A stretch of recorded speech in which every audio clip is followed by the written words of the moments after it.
Então, gente, o vídeo de hoje é sobre o filme que, pra mim, aliás, pra nós, é o filme do momento, é o filme do ano, no mínimo.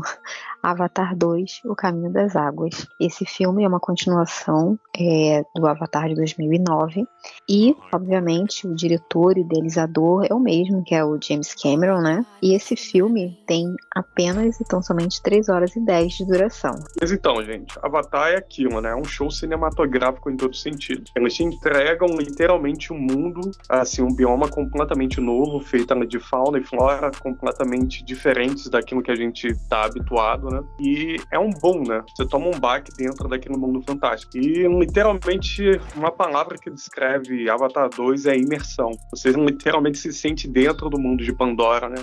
Pra mim foi o mesmo baque, assim, quando saiu a primeira vez lá o Jurassic Park em 1993, sabe? Nossa, os dinossauros. Pra mim foi tipo, nossa, olha esse povo, os navios, incrível. Incrível em todo sentido, sabe? Um show. Aí, enfim, pra quem assistiu o primeiro Avatar, sabe muito bem qual é a estrutura da história, né? Você tem os seres humanos vivendo no mundo cyberpunk, assim, rodeado pela selva de pedra, que agora, nas suas grandes navegações interplanetárias, né, encontraram um sistema solar e um planeta chamado Pandora, né, onde habita ali a civilização chamada Na'vi. E, como a gente bem sabe na história dos humanos, né, aonde chega um povo civilizado, né, entre aspas, perto de uma civilização que ainda é primitiva, né, óbvio que vai rolar aquela exploração. Então, basicamente, o primeiro filme é isso, né, seres humanos chegando em Pandora, extraindo o bitânio, né, e erradicando lá as florestas e expulsando os navios, né. Enfim, então só pra gente lembrar da história, é o seguinte, Avatar, o primeiro filme, a história se passa em 2154, né? E a gente tem, logo de cara, a apresentação do personagem principal, que é o Jake Sullivan. Ele é um ex-militar que tá paralítico e aparentemente vivendo pela sarjeta. E aí, de repente, ele é contactado para assumir o lugar do irmão gêmeo dele. O irmão gêmeo dele era um cientista, mas faleceu. Então, só que ele estava envolvido num projeto. E, justamente por eles serem gêmeos, né, e código genético ser idêntico, ele foi convocado para fazer parte disso, né? E aí é que tudo começa, porque é nesse momento que o Jake vai sair da Terra e vai a caminho de Pandora, né? Um planeta em outro sistema. Essa viagem da Terra até Pandora leva mais ou menos 6 anos e é feito em suspensão. Enfim, lá ele vai fazer o quê? Ele vai assumir o lugar do irmão dele não como cientista, porque ele não é cientista, o irmão dele era, mas ele vai se tornar necessário porque o irmão dele ia fazer o uso de um avatar, né, que era esse similar, né, do povo que habita ali o planeta de Pandora, só que é feito a partir do código genético do ser humano, e ele usa esse corpo, né, através de uma conexão neural. E aí o Jake poderia utilizar o avatar que foi criado e desenvolvido para o irmão dele, justamente porque eles têm o mesmo código genético. E ele vai, e o objetivo da missão lá é justamente ele se aproximar dos Na'vi, que é esse povo que habita ali Pandora, e conseguir que eles saiam, né? Conseguir fazer com que eles saiam do local onde está ali a tribo deles situada, porque justamente onde eles estão, no subsolo, tem um minério muito rico e que os humanos querem explorar, que é o inobitânio. Enfim, e toda a história rola em volta disso, né? Ele acaba se aproximando de uma das navios, que é a Neytiri. Ele passa a viver ali no meio deles, vivenciar as mesmas experiências e acaba meio que se tornando, entre aspas, um deles, né? Enfim, e no final de tudo a gente tem uma guerra, né, travada aí entre os humanos e os Na'vi, justamente porque os Na'vi querem defender o seu espaço, o seu planeta, o seu lugar, né, e os humanos querem apenas explorar, né, incessantemente, como sempre fazem.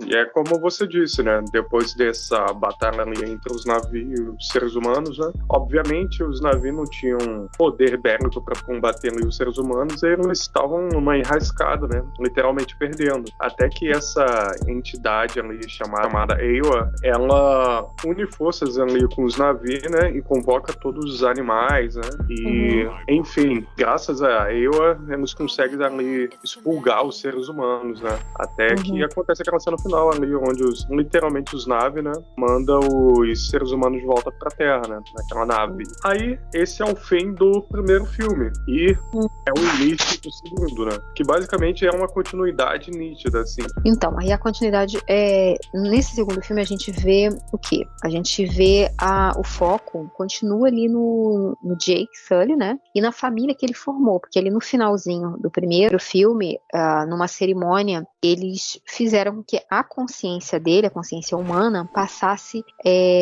permanentemente para o avatar que ele usava. Então ele se tornou de fato, né, um Na'vi e passou a habitar com eles ali. Enfim, e aí nesse segundo filme a gente tem a continuação disso, né, porque esse segundo filme acontece 10 anos depois do primeiro filme, né, a história se passa 10 anos depois, então ele já tem uma família formada com a Neytiri, né, eles têm 3 filhos, né, que são Netenha, que é o mais velho, o Loak, que é o segundo filho, que é o filho que dá problema, é o adolescente, assim, problemático. Tem a Tuki, que é a mais novinha, e ainda tem a Kiri. A Kiri não é filha deles, né? É uma filha adotiva, porque é uma coisa que acontece ali também que ninguém explica e a gente termina o filme sem saber, porque esse é o grande mistério. Lá no primeiro filme, a gente tinha a doutora Grace, né? Que ela adorava os Na'vi, enfim, tentava se reaproximar e cuidar deles. Só que ela morre no primeiro filme, né? Ela acaba morrendo, tentam fazer a mesma coisa de transferir a consciência dela para o avatar dela, só que não conseguem porque ela estava muito ferida, então não tinha a menor condição. Então ela acabou ficando, como eles dizem, a consciência dela foi para Eywa, né? Foi fazer parte de Eywa. Mas o avatar dela permaneceu lá, só que ninguém usava porque realmente não poderia usar. Mas aí uma coisa interessante é que esse avatar dela engravidou e ninguém sabe, ninguém viu, sendo que nasceu, né, aí um avatarzinho, ou melhor dizendo, uma Na'vi, e essa criança foi adotada pela Neytiri e pelo Sully, né, e criada ali como uma filha adotiva, embora ela saiba de quem ela realmente é filha, mas ela é criada como filha deles. Perfeito. E quais são suas teorias? Quem é o pai dessa criança? Olha, difícil. Eu realmente não sei, assim, não sei, mas no filme a gente vê que essa menina, essa Kiri, ela tem assim, ela afirma o tempo inteiro que ela ouve e sente Eywa. Ela tem essa capacidade. Então, eu não sei, talvez naquele momento final ali onde tentaram passar a consciência dela pro avatar e não deu certo, porque, né, ela estava realmente muito doente, muito, muito ferida. Talvez naquele momento que ela tenha, não sei, tido ela tenha sido, o avatar dela tenha sido fecundado de alguma forma, talvez pela própria Eywa, não sei, é difícil dizer, porque ninguém sabe, e esse é uma coisa que aparentemente é um mistério que vai fazer parte aí dos próximos filmes, né? Enfim, aí depois de apresentada ali a família do Jake Sully, né, é até engraçado que a voz narrativa do início é do próprio do Jake, né? E ele chega a falar assim, né? Infelizmente a felicidade dura pouco. E tá ele e a família olhando pros céus, né? E uma das crianças falam, né? O pai, Alma, tem uma estrela. Só que não era uma estrela, era uma nave humana retornando pro planeta de Pandora. E assim, em menos de 1 minuto ali de cena, cara, a gente já vê um desastre, né? Porque as naves já chegam devastando as florestas, derrubando aquelas árvores gigantes, né? Onde era a morada dos navios. E literalmente é uma catástrofe, assim, de escala global ali, né? Aí, enfim, a partir dado essa cena, já mostra um take dizendo assim, 1 ano depois, né? Aí nesse intre mostra ali que o Jake Sully, junto com outros navios, né, montaram uma força de guerrilha e estavam, tipo, boicotando ali os seres humanos, né? Quebrando linhas ferroviárias, fazendo ataques, né? Roubando os mantimentos, suplementos, né? E tava nesse esquema de guerrilha. Então, a gente vê aí que eles estão, né, tem um processo de resistência, porque eles, obviamente, querem expulsar. Só uma coisa interessante a gente lembrar aqui, o seguinte, quando eles expulsaram os humanos 10 anos antes, eles não expulsaram todos, todos, né, a maioria foi mandado de volta, mas alguns ficaram, né, foram os que tinham alguma proximidade, né, eram pesquisadores, cientistas, eram pessoas que eram próximas, até queriam bem aos navios, não tinham problema com eles. Então esses ficaram. Inclusive até um bebê humano ficou, que teria nascido em Pandora, e ele ficou ali e foi criado junto também com os navios. Mas, voltando aí à questão da guerrilha, o Jake, juntamente ali com um grupo de guerreiros ali dos Omaticais, eles estavam sempre atacando, né, sempre tentando evitar o avanço dos humanos. Só que uma coisa que eles não contavam era que nessa vinda aí, nesse retorno dos humanos, não estavam voltando apenas humanos, né, estavam voltando também clones de antigos inimigos, né? Que eles enfrentaram lá 10 anos atrás. É isso, né? Os clones eram exatamente daqueles arqui-inimigos dos navios, que era o Coronel Myers, né? Que fazia parte da equipe de segurança ali, né? Basicamente os militares que só sabem apertar o dedo no gatilho, né? E, infelizmente, o infeliz não morreu, porque, assim, a consciência dele estava guardado num servidor, né? E eles subiram a consciência dentro de um avatar que estava sendo clonado lá no planeta Terra, né? Aí, enfim, os inimigos voltaram, né? Agora com 13 metros de altura e azuis.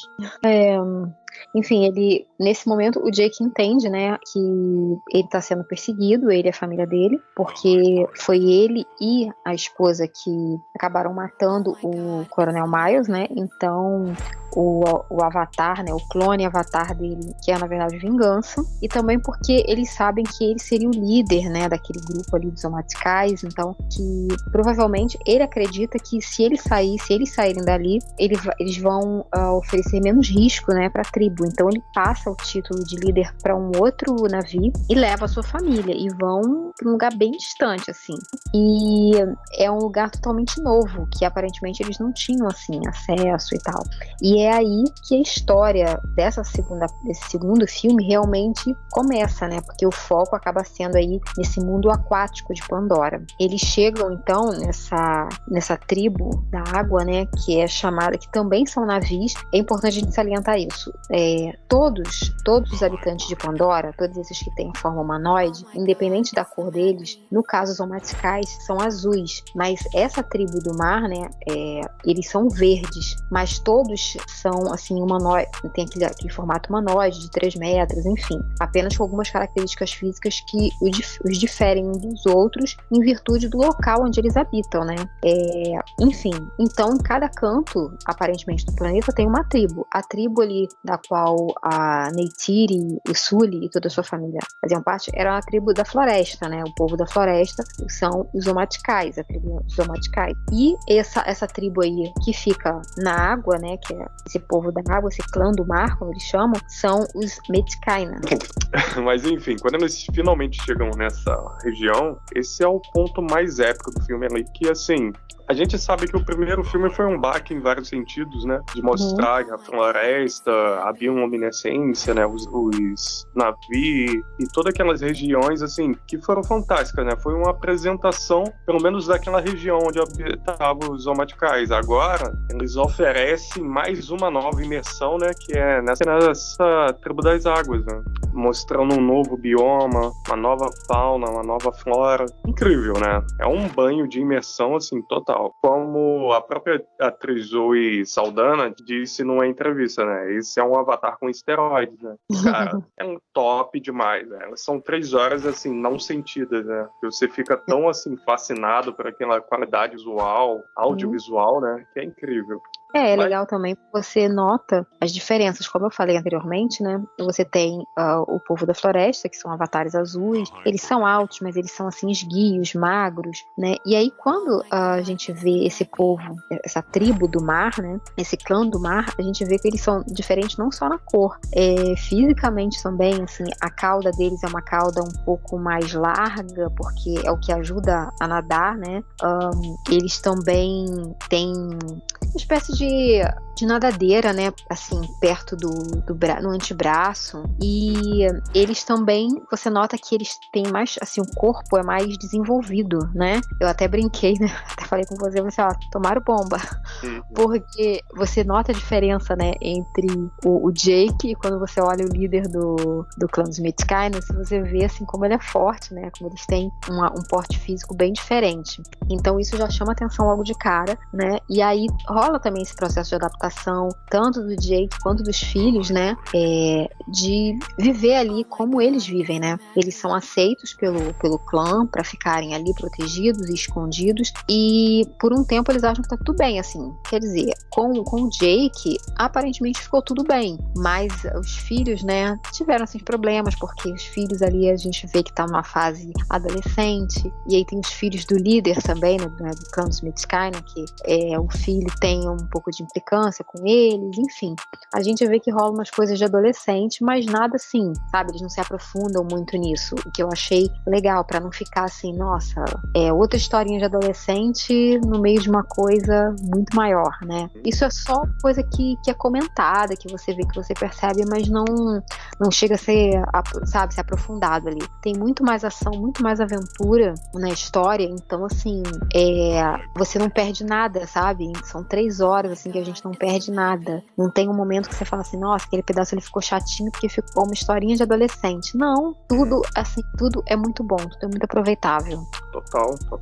Aí, só que a felicidade não dura para sempre, né? Aí tem que chegar lá, miserável do Coronel Miles, junto com seus avatares azuis, né? Naquela região, que eles estavam caçando o Jake Sully, descobre, né, que ele tá naquela área, até por causa do filho dele do meio, né, que só faz merda. Em todas as circunstâncias complicadas, ele tem que levar as irmãs mais novas e pôr em risco, né? Ai, tadinho, ele fazia por mal. Meu Deus.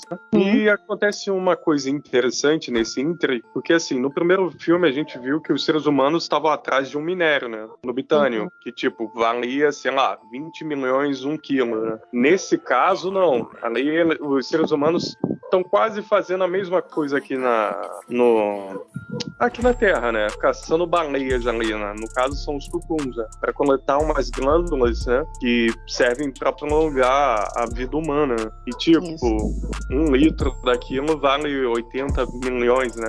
Aí, enfim, né? O Coronel Miles, vendo que vou chamar de baleeiros, né? Os caras que caçam os tucuns, né? Caçavam os tucuns daquela tribo onde o Jake Sully está, né? Pensa o quê? Pô, vamos caçar um tucum, deixar o corpo aqui para provocar a ira do povo da tribo, né? Para quem sabe o Jake Sully ou os familiares dele se manifestar para que ele possa raptar, né? Capturá-los, né? O que é o plano perfeito. Foi exatamente o que aconteceu, né? Então, bom, aí a gente começa, né, a batalha, né? A batalha entre, novamente, os humanos e os Na'vi. O Jake acaba percebendo que não tem como ficar mais se escondendo, até porque que não era só para proteger, né, ali a vida marinha, mas também porque em determinado momento as filhas dele foram o filho mais novo e as filhas foram pegas, né, pelo tal Coronel Miles. Então ele tinha que salvar seus filhos e também revidar aquilo, né? Não adiantava. A Neytiri sempre falava para ele o tempo inteiro que eles não tinham que fugir, que eles tinham que enfrentar. Pela Neytiri, eles não tinham nem saído lá da floresta, eles tinham enfrentado porque ela queria era matar o Miles, né?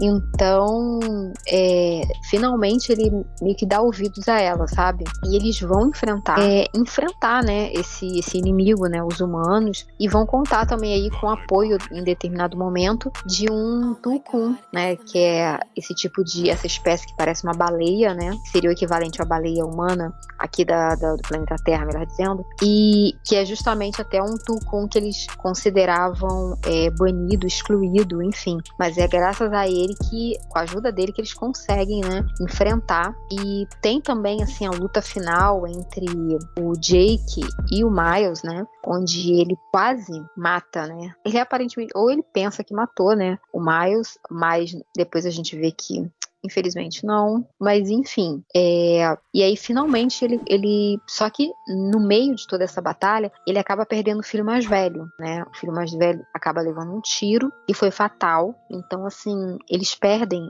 o menino mais velho deles, mas conseguem salvar toda a família.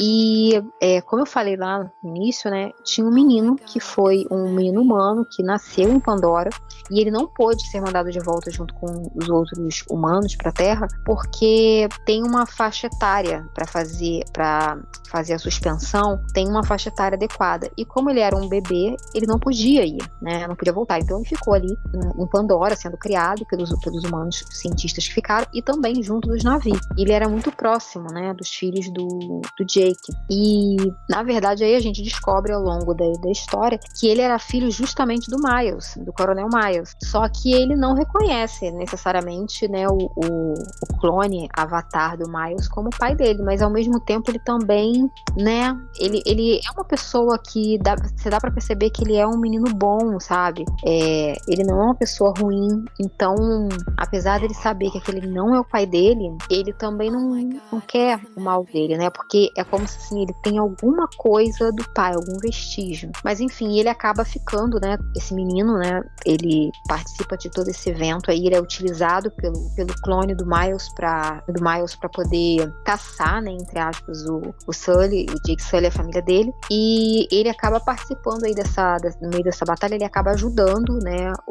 Os amigos, o Jake, os amigos a fugirem e tal. E no final das contas, ele acaba ficando com o Jake, né? Então, tem até um momento que o filho dele, depois que o filho dele morre, né? E esse menino chega, ele fala um filho pelo outro, né? Ele perdeu um filho que o Miles acabou matando, mas ele acabou ficando com o filho do Miles, né? A gente vê também a cena, tem uma cena muito linda, né? Apesar de triste, é justamente assim, como o filho deles morre, né? Eles têm que fazer uma cerimônia, né? A cerimônia ali onde eles falam que tudo volta pra Eywa, né? Então, tem o local sagrado ali dos Metkayina, né? Então, eles levam o corpo do menino pra lá e deixam lá, né? Porque meio que Eywa vai absorver, né? Vai voltar tudo pra ela. Então, nesse momento, o Jake pensa, a gente vai embora, né? E aí o líder dos Metkayina fala, não, agora o seu filho tá com os nossos ancestrais, né? Então agora vocês fazem parte, vocês são de nós, são iguais a nós, então vocês ficam. E aparentemente eles vão continuar. Isso significa que talvez a gente não vá ver outros lugares de Pandora? Não sei, eu acho que sim, que ainda tem tempo, porque, né, a ideia do diretor é fazer uma sequência aí de 5 filmes. Então talvez a gente não fique só na floresta e no mar. Talvez ainda tenham outros lugares de Pandora pra gente desbravar nos próximos filmes, né? Verdade. E é isso, gente. Não tenho o que falar, cara. É o melhor filme do ano, sem dúvidas, em todos os sentidos. Não só pelo fato de ser um filme construído em CGI, mas questão de ambientação, atmosfera. É um banho de imersão, né? E tem aquele lance, assim, legal, né? Que é assim, no primeiro filme, os Na'vi conseguiram derrotar os seres humanos ali, mas graças à força motriz da própria Pandora, que é a Eywa, né?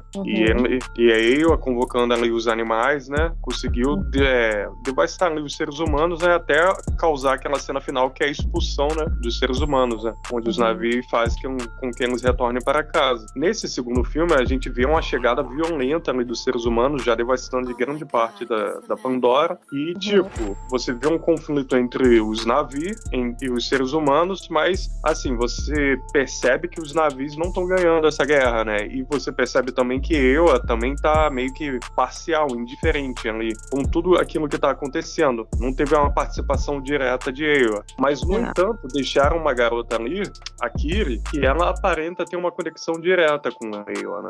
Tanto é que num dado momento do filme ali, inclusive nessas cenas finais ali, onde eles estão lutando com o Coronel Miles no mar, né? Que ela se conecta a planta que parecia tipo, enfim, que se conecta lá no fundo do mar, né, quando ela tá sendo atacada por aqueles submarinos, né, e ela faz com que o bioma daquela região ali ataque, né, os seres humanos, né, naqueles submarinos, né. Ou seja, tem uma garota ali que tem uma conexão direta com Ewa e que consegue fazer essa convocação, né, dos animais, do meio ambiente. Pode ser que aí mais pra frente, né, essa garota venha a ser uma protagonista assim forte, né, devido a essa conexão com Ewa, né? Porque assim, o que a gente percebe é que os seres humanos estão extremamente avançados, né, tecnologicamente. Apesar ali do Avatar 2, assim, os Na'vi ter conseguido ganhar ali essa batalha, né, contra aquele baleeiro, mas foi só um baleeiro, né? Não foi contra todo o exército humano ali, né? Enfim. Mas é como você falou, ali foi só uma batalha, na verdade, não foi uma guerra, foi uma batalha, e acho que o pior ainda está por vir, né?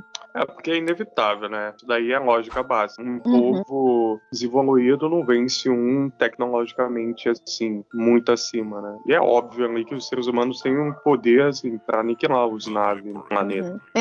Assim, a Kiri, ela realmente, eu acredito que ela vai ser o ponto crucial numa batalha realmente final. Ela vai ser o ponto crucial, porque a gente já viu que ela tem uma conexão muito grande, né? Tem um momento do filme em que ela faz a conexão com a árvore sagrada dos Metzkaina, né, para ter contato com Eywa, e aí ela consegue, inclusive, ter contato com a consciência da mãe dela, né, e ela tenta pedir à mãe que explique o que Eywa quer dela, porque ela sente que ela tem um propósito, que Eywa quer alguma coisa dela, só que ela não sabe o que é, e nesse momento que a mãe tenta falar, ela acaba sendo meio que desconectada, e ela sofre, né, como se fosse uma crise, uma crise epilética, algo assim, ela, e até aconselham, né, que ela não faça mais essa conexão. Mas a todo momento ela tem uma facilidade muito grande de contato com as outras criaturas, ela consegue uma conexão rápida, assim, se conecta facilmente, e ela foi a que se adaptou mais rápido, né,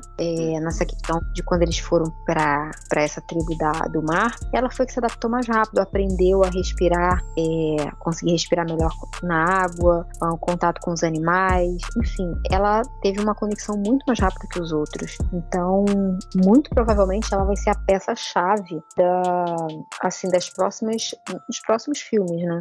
Sem dúvida, sem dúvida. E é isso. E o filme termina ali da mesma forma que termina o primeiro, né? Dando aquele close na cara do Jake Sully. E ele abre os olhos, né? Porque ali a conclusão dele foi que não há para onde se escapar agora dos seres humanos, né? O único meio é combatendo. E é isso.